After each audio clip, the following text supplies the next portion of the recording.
କନ୍ୟା ରାଶିର ଯେଉଁ ବାର୍ଷିକ ଫଳ ଆମେ ତ କହିଛୁ, କନ୍ୟା ରାଶିର ମାସିକ ଫଳ ମଧ୍ୟ ଆମେ ଆଲୋଚନା କରୁ। କିନ୍ତୁ ଏଇ ଯେଉଁ 2 ମାସଟି କନ୍ୟା ରାଶି ପାଇଁ କେତେ ଗୁରୁତ୍ୱପୂର୍ଣ୍ଣ, ବୁଧଦେବଙ୍କର ରାଶି କନ୍ୟା ରାଶି, ନିଶ୍ଚିତ ଭାବରେ ଆମେ ସେଇ ବିଷୟରେ ଆଜି ଆଲୋଚନା କରିବା। ଏଇଥିପାଇଁ ଆମେ ଆଲୋଚନା କରିବାକୁ ବାଧ୍ୟ ହେଇଯାଉଛୁ। ଷଷ୍ଠତମ ଘରେ ଏତେ ସବୁ ଗ୍ରହ ଗୋଚର ହେଉଛି, କେମିତି ଆପଣଙ୍କ ଜୀବନକୁ ପରିବର୍ତ୍ତନ କରିବ ଏଇ 2 ମାସରେ, ନିଶ୍ଚିତ ଭାବରେ ଆଲୋଚନା କରିବା। ଦେଖନ୍ତୁ, କନ୍ୟା ରାଶିର ଜାତକ ବନ୍ଧୁ, ଆପଣ ନମ୍ର ଭାଷୀ, ମିଷ୍ଟ ଭାଷୀ, ବିନମ୍ରତାର ସହିତ ରହିବାକୁ ଜାଣିଛନ୍ତି। କନ୍ୟା ରାଶି ସ୍ୱଭାବରେ ବହୁତ ସୁନ୍ଦର ବୋଲି କୁହାଯାଏ। କନ୍ୟା ରାଶିଙ୍କର ବୁଦ୍ଧି ବି ଚଞ୍ଚଳ ହୋଇଥାଏ ଏବଂ କନ୍ୟା ରାଶି ପ୍ରକୃତି ସର୍ବଦା ଯେମିତି ନତମସ୍ତକ ହୋଇକି ଥାନ୍ତି। କିନ୍ତୁ ଦେଖନ୍ତୁ, ମୁଁ ଆପଣଙ୍କୁ ଦେଖାଉଛି ଗୋଚର 2ୟ ଘରେ ଚନ୍ଦ୍ର, ବହୁତ ସୁନ୍ଦର, ସପ୍ତମ ରାଶିରେ ମଧ୍ୟ। କିନ୍ତୁ ଆପଣମାନଙ୍କୁ ଗୋଟେ ଜିନିଷ ଦିଶୁଛି, ଦେଖନ୍ତୁ, ମୁଁ ଯେଉଁଠି 11 ଲେଖିଛି, ଷଷ୍ଠ ଘର ସେଇଟା। ଷଷ୍ଠ ଘର କ'ଣ? ରୋଗ, ଶତ୍ରୁ, ଋଣ, ଚାକିରି କ୍ଷେତ୍ର ମଧ୍ୟ ଆମେ ତାକୁ କହୁ।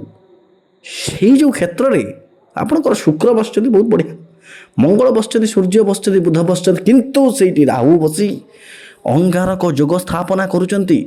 ଇଏ କେବଳ ଷଷ୍ଠ ଘର ନୁହେଁ, ଇଏ କେବଳ ସପ୍ତମ ଘରକୁ ମଧ୍ୟ କେତେବେଳେ ଯିବ, ମାର୍ଚ୍ଚ 3 ତାରିଖ ପରେ ଇଏ ବୋଧେ ସପ୍ତମ ଘରକୁ ଯିବ। ତ ରାହୁ ଦେବ ଆପଣଙ୍କୁ କ'ଣ କରିବେ? ଆପଣଙ୍କର ଗୋଟେ କଥା ମୁଁ ପ୍ରଥମରୁ କହିଦେଉଛି, ଏଇ ଯେଉଁ 2 ମାସ ଫେବୃଆରୀ ଏବଂ ମାର୍ଚ୍ଚ ମାସ, ବେସିକାଲି ଫେବୃଆରୀ 15 ପରେ ଆପଣମାନଙ୍କର ସ୍ୱାସ୍ଥ୍ୟ ନିଶ୍ଚିତ ଭାବରେ କ୍ଷତି ଘଟିବ। ମାନସିକ ଅଶାନ୍ତି ଆପଣଙ୍କୁ ଆସିବ, ଶରୀର ପୀଡ଼ା ହେବ ଆପଣମାନଙ୍କୁ, ଦେହ ଆପଣମାନଙ୍କର ସର୍ବଦା କିଛି ନା କିଛି ପ୍ରୋବ୍ଲେମରେ ଜଡ଼ିଭୂତ ହୋଇ ରହିବ। ଥଣ୍ଡା, ଯେମିତି ଆପଣଙ୍କୁ ଦେଖନ୍ତୁ, ଏଇଠି ସୂର୍ଯ୍ୟ ରହିଲେ ଆପଣଙ୍କ ପିତାଙ୍କୁ ମଧ୍ୟ ବହୁତ ସ୍ୱାସ୍ଥ୍ୟର ପ୍ରୋବ୍ଲେମ୍ ଦେଖାଯିବ। ମସ୍ତିଷ୍କ ଜନିତ ଅର୍ଥାତ୍ ମାନସିକ ପ୍ରୋବ୍ଲେମ୍, ମାନସିକ ଯନ୍ତ୍ରଣା, ଚିନ୍ତା, ନିଶ୍ଚିତ ଭାବରେ ଏଇଟା କେବଳ ଆପଣଙ୍କ ପାଇଁ ନୁହେଁ, ଆପଣଙ୍କ ପରିବାର ପାଇଁ ମଧ୍ୟ ଜଣାପଡ଼ୁଛି। 2nd ହାଉସ୍ରେ ଚନ୍ଦ୍ର ବସିଛନ୍ତି, ଚିନ୍ତାରେ ଆପଣମାନଙ୍କୁ ନିଶ୍ଚିତ ଭାବରେ ଏଇ ଯେଉଁ 2 ମାସ ଅତ୍ୟନ୍ତ ସିଏ ଆପଣଙ୍କୁ କଷ୍ଟ ଦେଇପାରିବ। ଏଇ ଯେଉଁ ଜ୍ୟୋତି, ଏଇ ଯେଉଁ କଞ୍ଜକ୍ସନ୍ ହେଉଛି ବୁଧ ରାହୁ ଶୁକ୍ର, ତାପରେ ସେଠି ସୂର୍ଯ୍ୟ ବି ରହୁଛନ୍ତି, ତାଙ୍କ ଉପର ଭାଗକୁ ଶନି, ପୁଣି ସୂର୍ଯ୍ୟ ପୁଣି ଯିବେ ଶନିଙ୍କ ପାଖକୁ ଯିବେ। ବହୁତ ବଡ଼ ବଡ଼ ପ୍ରୋବ୍ଲେମ୍ ଅଛି। କିନ୍ତୁ ସବୁ କଥା କ'ଣ ପ୍ରୋବ୍ଲେମରେ ସରିଯାଏ? ନା, ଗ୍ରହମାନଙ୍କର ଏମିତି ଜ୍ୟୋତି ବହୁତ କିଛି ଭଲ ଜିନିଷ ମଧ୍ୟ ଆଣି ଦେଇପାରେ। ଆପଣମାନଙ୍କୁ ଭଗବାନଙ୍କର ଆଶୀର୍ବାଦ ମିଳିବ, ଯେହେତୁ ଆପଣମାନଙ୍କର ଗୁରୁ 10ମ ଭାବରେ ଅଛି, କର୍ମ ଭାବରେ, ଚାକିରି କ୍ଷେତ୍ରରେ ଆପଣମାନଙ୍କର ନିଶ୍ଚିତ ଭାବରେ ଉନ୍ନତି ହେବ।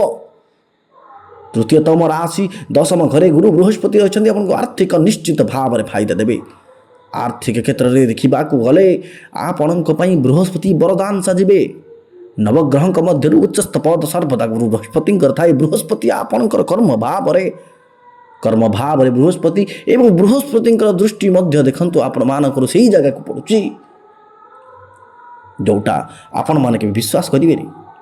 ଖରାପକୁ ଭଲ କରିବାର ଯଦି କାହାଙ୍କର ଥାଏ, ରାହୁଙ୍କୁ ମଧ୍ୟ ସିଏ ଠିକ୍ କରିବାର ଥାଏ। ନିଶ୍ଚିତ ଭାବରେ ସେ ଯଦି ବୃହସ୍ପତି ଆପଣଙ୍କର ସନ୍ତାନ ଘରକୁ ମଧ୍ୟ ଆଫିଲେଟ୍ କରୁଛନ୍ତି, ନିଶ୍ଚିତ ଭାବରେ ଆପଣଙ୍କର ସନ୍ତାନଙ୍କର ବୁଦ୍ଧି, ଆପଣ ସନ୍ତାନଙ୍କର ପାଠ ପଢ଼ିବାର ଶୈଳୀ ନିଶ୍ଚିତ ଭାବରେ ବଦଳିବ ଏବଂ ସେମାନେ ଅତ୍ୟନ୍ତ ଉତ୍ତୀର୍ଣ୍ଣମୟ କାର୍ଯ୍ୟ କରିବେ। ଏଇ ଯେଉଁ ଆସୁଛି 2 ମାସର ଆର୍ଥିକ କ୍ଷେତ୍ରରେ ଆପଣ ନିଶ୍ଚିତ ବାରମ୍ବାର ଆପଣ ଏଇଟା କରିବା, ସେଇଟା କରିବା, ଏମିତି ଭାବିବେ ଏବଂ ବହୁତ ବଢ଼ିଆ ହେବ। କିନ୍ତୁ ଏଇଠି ଶନିଦେବ ବସିଛନ୍ତି ଆପଣଙ୍କର ସପ୍ତମ ରାଶିରେ ଶନିଦେବ ବସିଛନ୍ତି 12ତମ ଘରେ, ସପ୍ତମ ଘରେ 12ତମ ରାଶିରେ।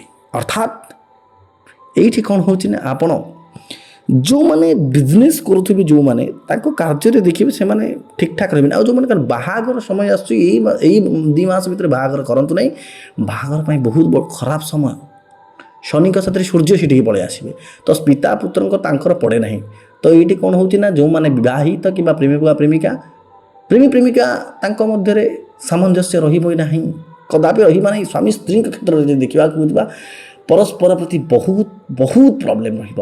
ଯାହା ଦେଖାଯାଉଛି ଆପଣଙ୍କର ଜନ୍ମ ଜାତକରେ କ'ଣ ଅଛି ସେଇଟା ତ ଅଲଗା କଥା, ଜନ୍ମ ଜାତକ ସହିତ ଏଇଟା ବି ମଧ୍ୟ ଗୋଚର କୁଣ୍ଡଳୀ ମଧ୍ୟ ପ୍ରଭାବ ପକାଇଥାଏ।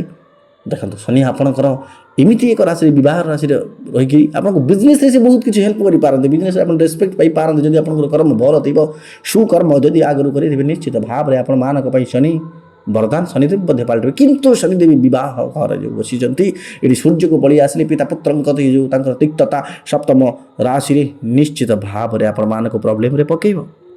ଦେଖନ୍ତୁ ଚନ୍ଦ୍ର ବସିଛନ୍ତି ସେକେଣ୍ଡ ହାଉସ୍ରେ, ଅର୍ଥ ପାଇଁ ତ ବହୁତ ବଢ଼ିଆ। ବୃହସ୍ପତି ବସିଛନ୍ତି କର୍ମ କ୍ଷେତ୍ରରେ ବହୁତ ବଢ଼ିଆ, ଚାକିରି କ୍ଷେତ୍ରରେ ରୋଗରୁଣ କ୍ଷେତ୍ରରେ ବସିଛନ୍ତି ଯେଉଁ ଚତୁର୍ବର୍ଗୀ ଗ୍ରହ। କିନ୍ତୁ ଏଇ ଯେଉଁ ଶନି ଆଉ ସୂର୍ଯ୍ୟ ଯେଉଁ ଯେତେବେଳେ ସପ୍ତମ ରାଶିରେ ହେଇଯିବେ ନା, ଶୁକ୍ର ମଧ୍ୟ କେତେବେଳେ ପଳେଇ ଆସିବେ ଦେଖିବେ।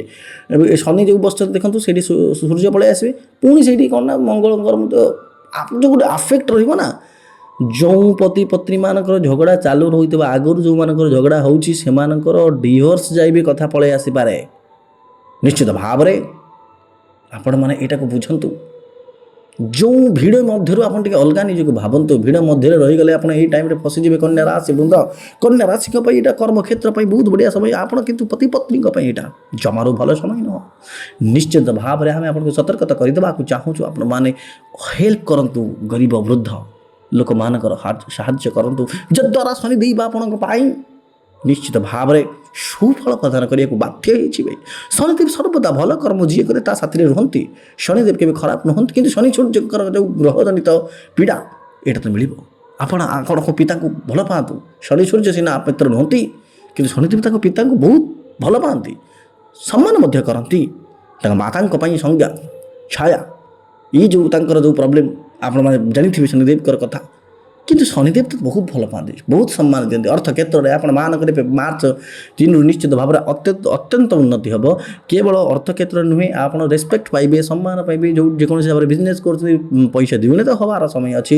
କାହିଁକିନା ଏଇଠି କିନ୍ତୁ ଆପଣଙ୍କର ଗୋଟେ ବ୍ୟୟଜନିତ ଜିନିଷ ଦେଖୁଛି। ଆପଣମାନେ କେଉଁଠି ଗୋଟେ ପାର୍ଟିକୁ ଯାଇଥିବେ, ଏଇଠି ଯାଇଥିବେ, ତାଙ୍କ ଅଲଗା ଲୋକଙ୍କ ପାଇଁ ଖର୍ଚ୍ଚ କରିପାରନ୍ତି, ବ୍ୟୟ କରିପାରନ୍ତି। ଯେହେତୁ ସୂର୍ଯ୍ୟଙ୍କ ରାଶିରେ କେତୁ ଦେଖନ୍ତୁ, ଅଙ୍ଗାରକ ଯୋଗ ମଧ୍ୟ ଏଇଠି ରହୁଛି, ମଙ୍ଗଳଙ୍କର ଏବଂ ରାହୁଙ୍କର ଯେହେତୁ ରହୁଛି ଷଷ୍ଠ ଘରେ। ତ ଆପଣମାନଙ୍କର ଋଣ ଯଦି ଆପଣ କରିଛନ୍ତି କି ଲୋନ୍ କରିଛନ୍ତି କି କାହାଠୁ ପଇସା ନେଇଛନ୍ତି, ଏହି ସମୟରେ ଆପଣମାନେ ତାକୁ ସୁଝିବାର ସକ୍ଷମ ହୋଇପାରନ୍ତି।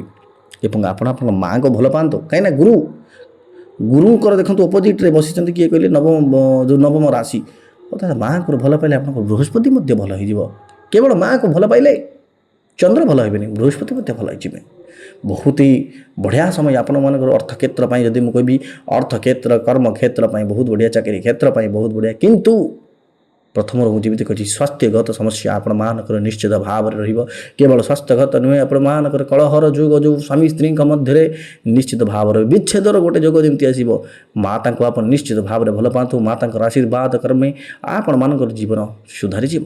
ହଁ, ଆଉ ଗୋଟେ କଥା ଶୁଣନ୍ତୁ, ବୁଧ ଦେବଙ୍କର ରାଶି କନ୍ୟା ରାଶି। ନିଶ୍ଚିତ ଭାବରେ ଶୁଣନ୍ତୁ, ଆପଣମାନଙ୍କୁ ଗୋଟେ କଥା କହୁଛି, ବୃହସ୍ପତିଙ୍କର ସର୍ବଦା ବିଜୟ ମନ୍ତ୍ର ପାଠ କରନ୍ତୁ। ଆପଣ ମହାଦେବକୁ ପ୍ରାର୍ଥନା କରନ୍ତୁ, ହନୁମାନ ଚାଳିଶା ପାଠ କରନ୍ତୁ। ନିଶ୍ଚିତ ଭାବରେ ଆପଣମାନଙ୍କ ଜୀବନ ସୁଧୁରିଯିବ। ଆଉ ହଁ, ସତ୍କର୍ମରେ ସର୍ବଦା ନିୟୋଜିତ ହୋଇ ରୁହନ୍ତୁ। ଜୟ ଜଗନ୍ନାଥ।